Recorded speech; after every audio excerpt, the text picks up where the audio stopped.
So I remember having a discussion with a friend of mine who's left and is like even farther left now, and I was talking about all the stuff going on in the schools, and she just looked at me like I was out of my fucking mind and didn't know what I was talking about when I was telling her about the cultural Marxism and stuff in the school system. And I've been seeing stuff like this for years, and it's only getting worse. And so this here is a teacher from Michigan, and this is a public school, and they're, I guess, requiring women to rate their whiteness, rate themselves.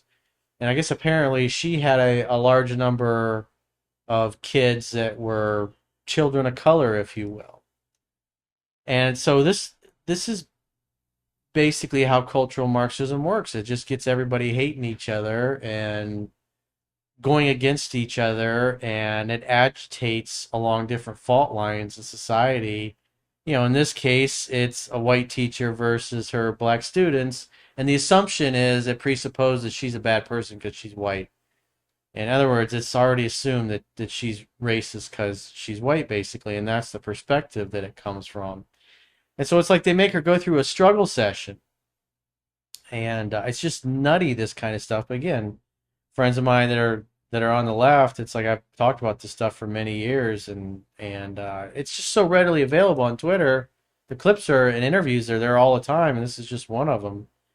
But the problem is if you're only getting your information from the mainstream media, you're never going to see something like this on there. And so the average person, that's their only source of information, they're getting a alternate view and alternate reality of the world. So play the video, Chunk.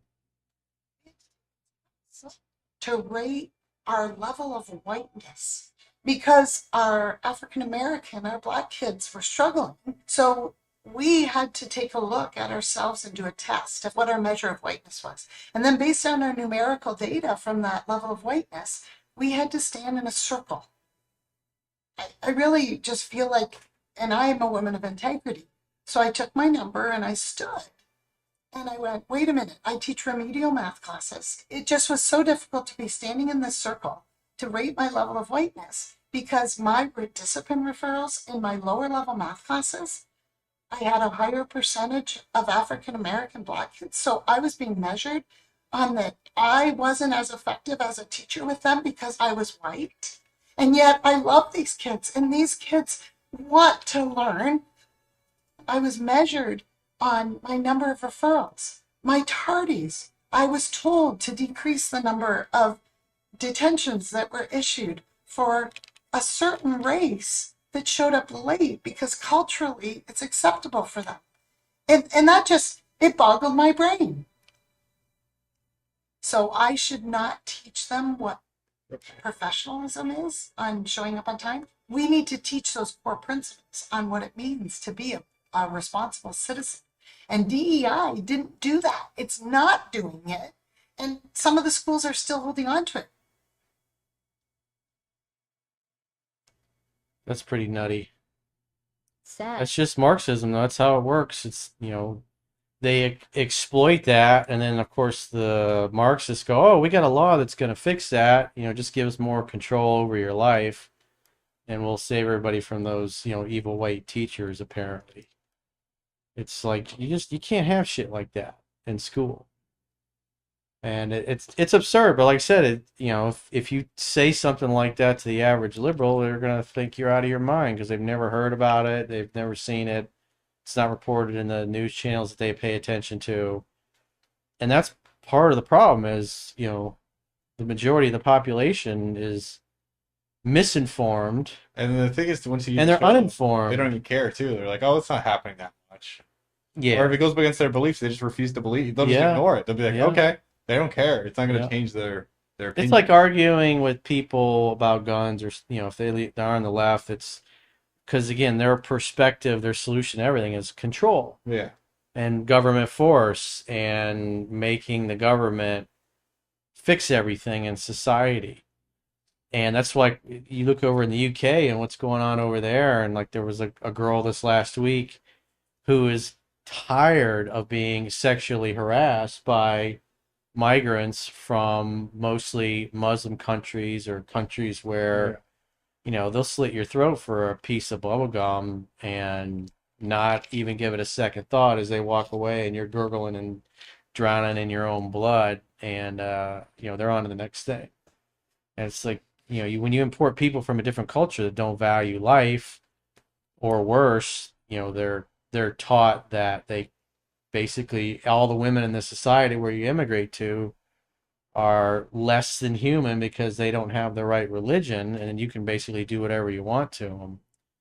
And so the girl had an axe and she had a knife because these were a bunch of Muslim migrants. I don't know, she's like 14 years Well, I old. think her sister was hospitalized by a Well, couple days earlier.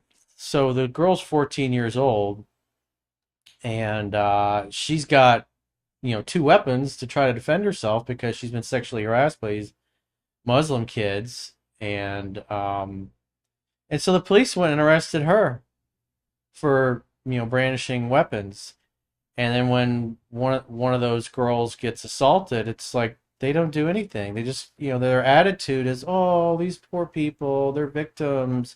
They don't know any better.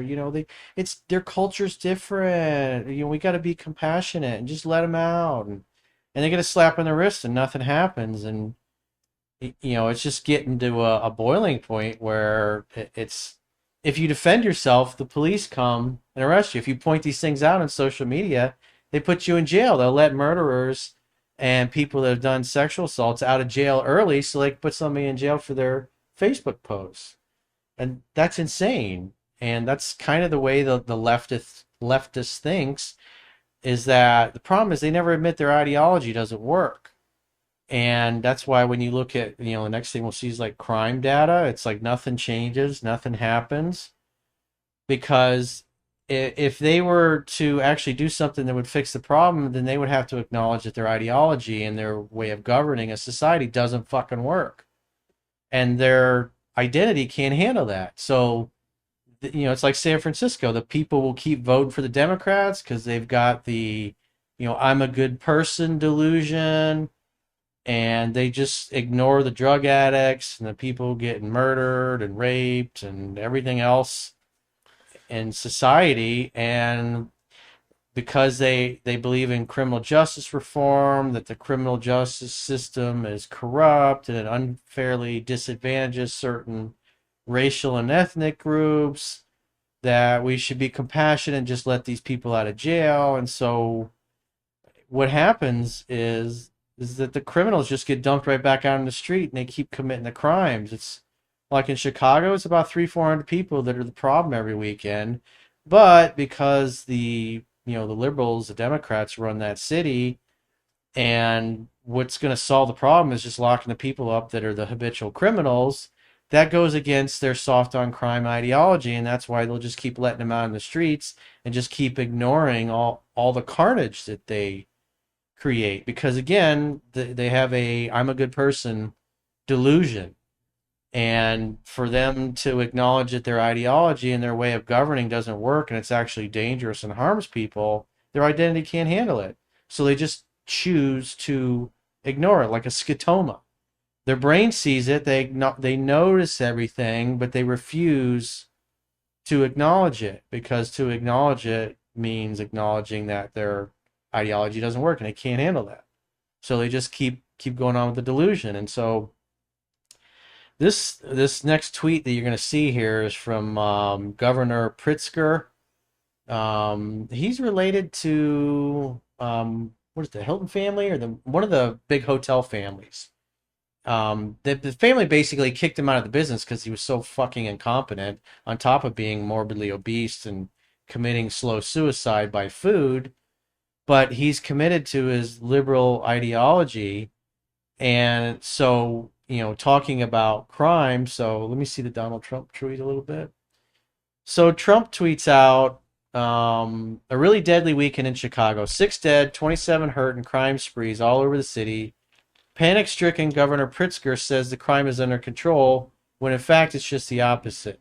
He's an incompetent governor who should call me for help.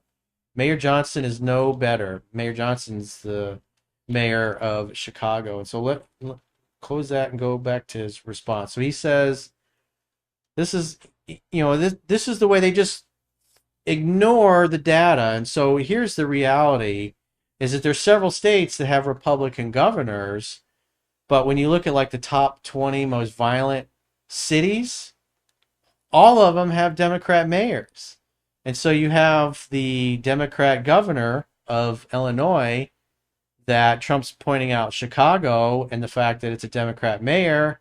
And so what does he say? He just completely ignores the cities that are on fire all the time, or the cities that they run with their policies. Because remember, I'm a good person, and they get the I'm a good person delusion. And so he says, according to federal data, 13 of the top 20 cities and homicide rates have Republican governors. None of those cities are Chicago. 8 of the top 10 states in homicide rates are led by Republicans. None of those states are Illinois, and yet Trump is sending troops here. And so he just completely ignores the carnage of Chicago and all the gang violence, because it's easy to solve the problem. You just lock up the gangbangers that are doing the, shooting each other and doing revenge killings and revenge shootings every weekend. One group shoots one group one weekend, the next weekend that group that got shot the weekend before is doing the revenge attacks. And it just, it goes on and on and on and on. He won't lock up the people that are committing the crimes because, again, they believe in being soft on crime, that these criminals are disadvantaged and they're victims, and so therefore they just keep dumping them back out in the street with basically a slap on the wrist. And then so the carnage continues, and then anytime there's a shooting, they say, well, it's these damn gun laws. We need more gun laws. We got to take the guns away. If we just take the guns away, it'll solve this problem. And so it's not fixable. He's not interested in fixing anything because, again, he can't acknowledge that his ideology doesn't work. So let's look at the actual city facts. Who's running the 20 most violent cities? So scroll down a little more. He ignores everything. So this is the top 20, starting from number 1. St. Louis, Missouri, I guess. Baltimore, Maryland. New Orleans, Louisiana. Detroit, Michigan. Cleveland, Ohio. Las Vegas, Nevada. Kansas City. Memphis. Newark. Chicago. Cincinnati, Ohio. Philadelphia. Milwaukee. Tulsa, Oklahoma. Pittsburgh. Indianapolis. Louisville, Oakland, California, Washington, D.C., which is the first place Trump deployed the National Guard, and Atlanta. Top 20 are all, 100% of those are run by Democrats. So the worst, most dangerous cities in the country. Scroll down a little bit more. So this is for the shootings. Memphis, Tennessee, St. Louis again, Baltimore, Maryland, Washington, D.C., Birmingham, Alabama, Detroit, Michigan, New Orleans, Louisiana, Cleveland, Ohio, Kansas City, Philadelphia, Milwaukee, Chicago, Atlanta, Oakland, Indianapolis, Louisville, Baton Rouge, Louisiana, Houston, Texas, Albuquerque, New Mexico, Little Rock, Arkansas. All run, those cities were the ones that are in control of the police force are the ones that, they're all run by Democrats. But again, Pritzker says, oh, well, there's 13 of those states are run by Republicans. But again, the individual worst cities, these are the stats. This is the data. But again, if you're on the left and you believe that I'm a good person delusion, none of this shit matters. The people that are harmed, that are killed, that are maimed every weekend, it's not your responsibility. We got the lax gun laws. It's the other states where guns are too easy to get. It's never their fault. Because again, the only way they could acknowledge something being their fault is they would have to acknowledge that their ideology and their ideas don't fucking work. Which is just a fact. The data is the data.